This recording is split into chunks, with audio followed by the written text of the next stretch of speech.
The village of Oakhaven was draped in a blanket of grey. It was a sadness you could almost touch. The sky was grey.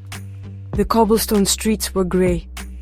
Even the laughter of children, what little of it there was, sounded grey and thin. Hope felt like a forgotten word, a story from a long ago time that no one bothered to tell anymore. People moved through their days with their heads down and their shoulders slumped, as if carrying a weight they couldn't name. The world had simply lost its color, and no one remembered how to find it again. It was a quiet kind of giving up, a slow sigh that lasted all day long. In this village lived a small boy named Leo. Leo was only 10, and his heart was full of questions that had no answers. He missed the sun. His older brother Sam was 17 and carried a different kind of quiet. It was the heavy quiet of someone who had stopped asking questions because he was afraid of the silence that followed. Sam tried to be strong for Leo, but his strength was brittle, like a dry twig. Next door lived Mr. Alistair, a man whose face was a map of wrinkles, each one telling a story of a brighter yesterday. And then there was Julian, a teenager who rarely spoke, preferring the company of shadows, his eyes holding a deep, lonely ache. One evening, Mr. Alistair gathered the boys on his porch. The air was cool and still. He told them a story his grandfather had told him. It was a story about a tree, a magical tree hidden deep in the whispering woods. He said this tree didn't have leaves of green, but leaves of soft, warm light. It held wishes in its branches, captured inside floating lanterns that danced in the air. A single lantern, he whispered, held enough hope to fill a person's heart. Leo's eyes grew wide. Sam looked at his little brother, a flicker of something long lost stirring inside him. Julian, leaning against a post, listened without a word, his posture unchanging but his attention fixed. The idea took root slowly, like a stubborn seed in hard soil. It was just a story, Sam thought, a silly old tale. But Leo believed it with his whole heart. He believed in it so much that his belief started to feel real. "We have to go," Leo said, his small voice cutting through the evening gloom. "We have to find it."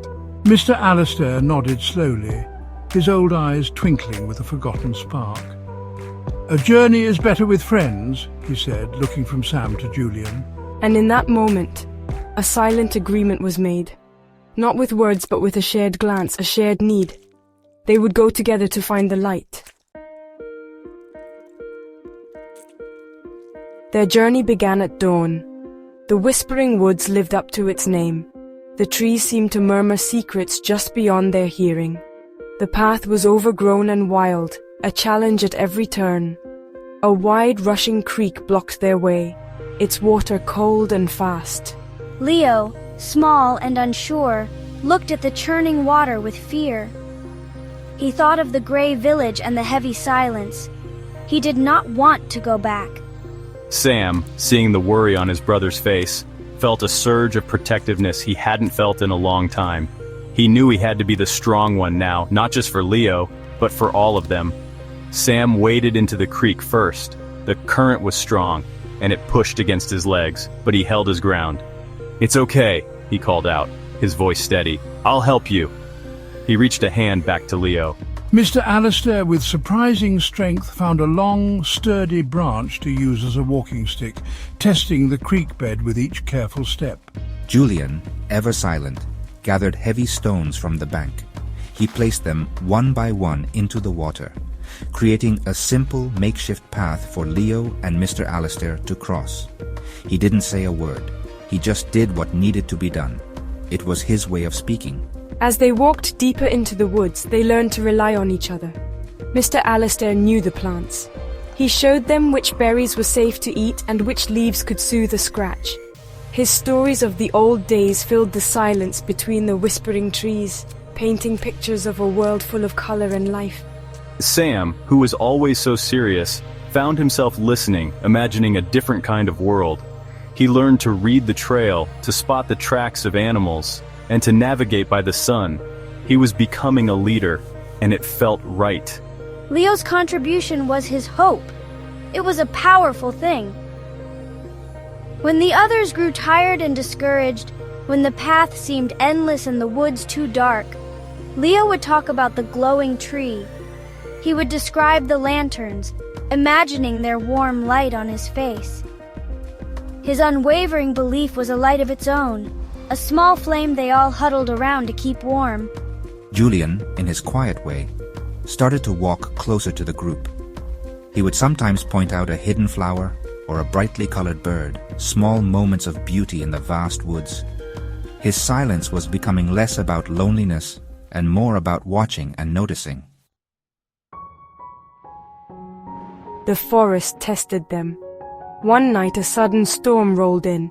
The sky turned black, and the rain came down in hard, cold sheets. They huddled together under the thick branches of an ancient oak tree. The thunder was loud, and it shook the ground. Leo was scared. He buried his face in Sam's jacket. Sam wrapped his arms around his little brother, shielding him from the wind. He started to hum a soft tune, a lullaby their mother used to sing.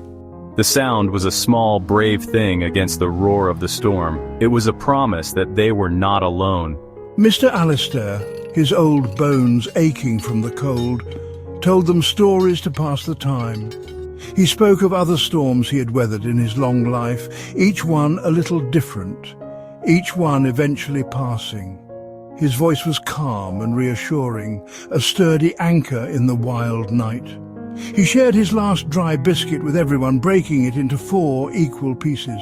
Julian, who had been gathering dry pine needles and bark before the rain hit, managed to start a tiny, sputtering fire in a sheltered nook between the tree's roots.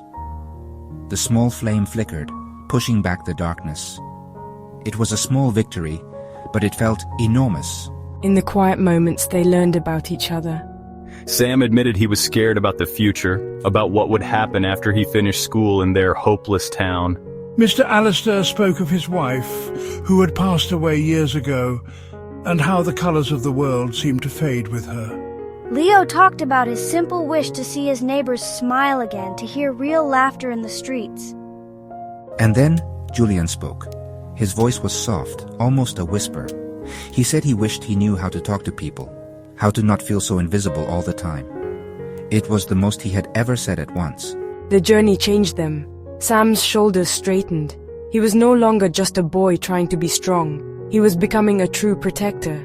Mr. Alistair's stories became less about the past and more about the future they were walking toward. Leo's hope was no longer just for himself, but for his friends too. And Julian, the quiet boy, found a family in this small group.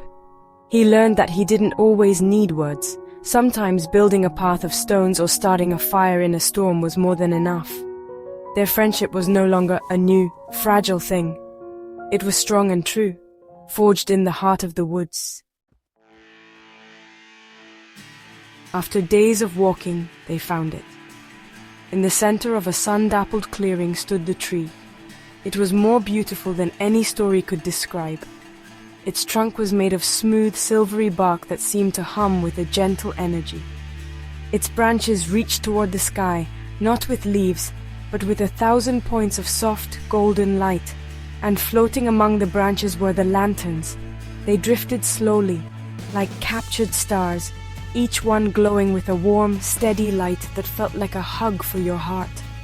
The air was filled with a feeling of pure peace and unending hope. It was a place where sadness could not survive. They stood in awe, their hearts full. The tree seemed to recognize the hope they had carried all this way. One by one, 4 lanterns detached from the branches and floated down toward them. They were warm to the touch. One floated into Leo's small hands. Another drifted to Sam, then to Mr. Alistair. And finally, one settled gently before Julian. They didn't have to make a wish out loud. The tree already knew.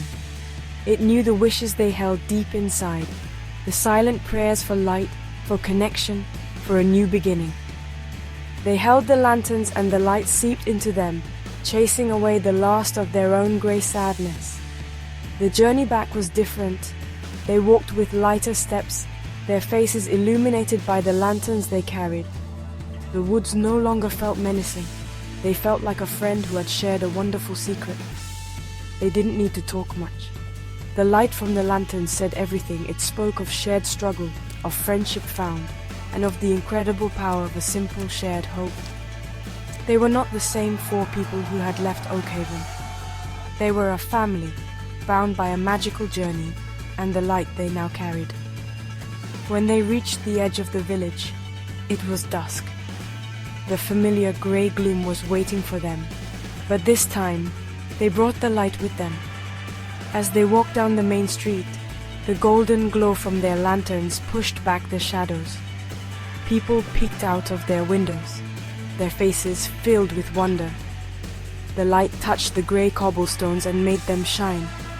It danced on the walls of the grey houses, painting them with warmth. Leo, Sam, Mr. Alistair and Julian walked through their village, and with every step, they shared their light. The single lanterns multiplied, filling the air, and Oakhaven, at long last, began to glow.